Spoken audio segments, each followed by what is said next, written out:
મહાદેવજી ભસ્મ લગાવવા માંડ્યા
કરતા કરતા કારણ કે સીધા જાય તો ઓળખાઈ પણ જાય ખબર પણ પડી જાય એટલે ઘર ઘર અલગ જગાવતા જગાવતા મારા મહાદેવજી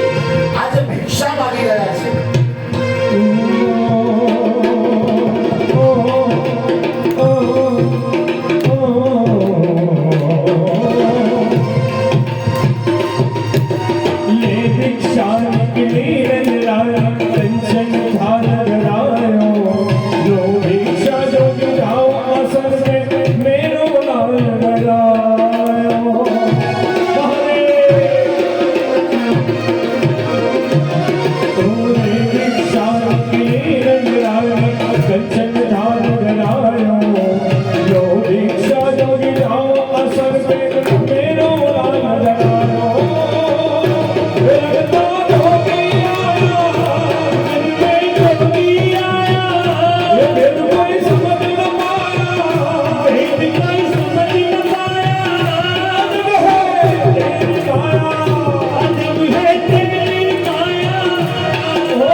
યશોદાજી કંચન થાળ લઈને આવ્યા છે જો યશોદાજી પણ કોઈ આપવા માટે કંચન થાળ આવો કોઈ ભાવ હોય તો કોઈ આપે પણ આજે મહાબના બનેલા મારા યશોદાજી કંચન થાળ લઈને આવ્યા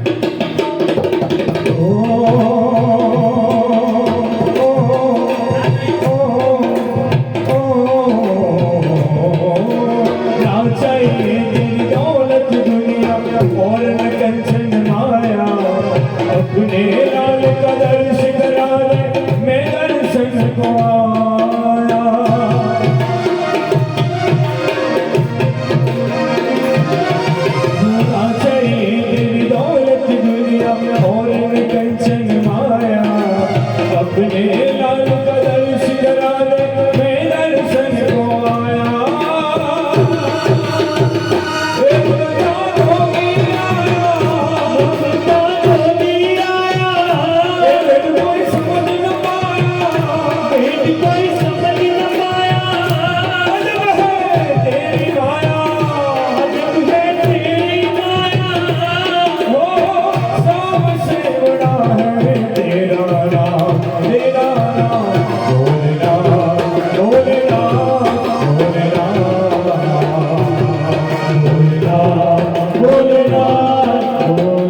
વિચાર કરી રહ્યો છું હું આવ્યો છું શેના માટે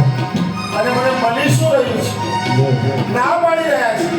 ત્યારે હું તારા કંચન થાળ માટે નથી આવ્યો હું તો તારા લાલાના દર્શન કરવા માટે આવ્યો છું યશોદાની ગભરાયા આવે કારણ કે આકૃતિ તો જોઈ ભાવે ખરો પણ મારે યશોદાજી ડરી રહ્યા છે કે એમના ગળામાં સાપ લટકી રહ્યો છે અને હજી તો 4 દિવસ થયા છે મારા લાલાને આ સાપ જોઈને મારો લાલો ડરી જશે યશોદાજી કહી રહ્યા છે કે બાબા કંચન થાળ ઓછો પડતો તો એક નહીં બે આપો પણ લાલાના દર્શન નહીં કરાવું તમારો વેશ તો જુઓ તમારો વેશ જોઈ મારો નાનો લાલો ડરી જશે અને જ્યાં મારા મહાદેવજીએ સાંભળ્યું અરે યશોદા તારો લાલો આ શાપથી ડરી જશે જેનાથી આખું ત્રિભુવન ડરી રહ્યું છે કે તારો લાલો નહીં ડરે તું મને એના દર્શન કરાવ પણ માનું હૃદય કેવી રીતે માને મહાદેવજી કહી રહ્યા છે કે હે પ્રભુ આ શું કરી રહ્યા છો હું તમારા દર્શન કરવા માટે આવ્યો છું મને તમારા દર્શન નહીં થાય અને એટલા જ માટે મહાદેવજીએ નક્કી કર્યું કે પ્રભુ હું તમારા દર્શન કર્યા વગર જવાનો નથી એટલે તરત જ જાણે નંદ મહેલની સામે ભગવતી ગજાયેલા મારા મહાદેવજીએ ત્યાં સ્થાપન કરી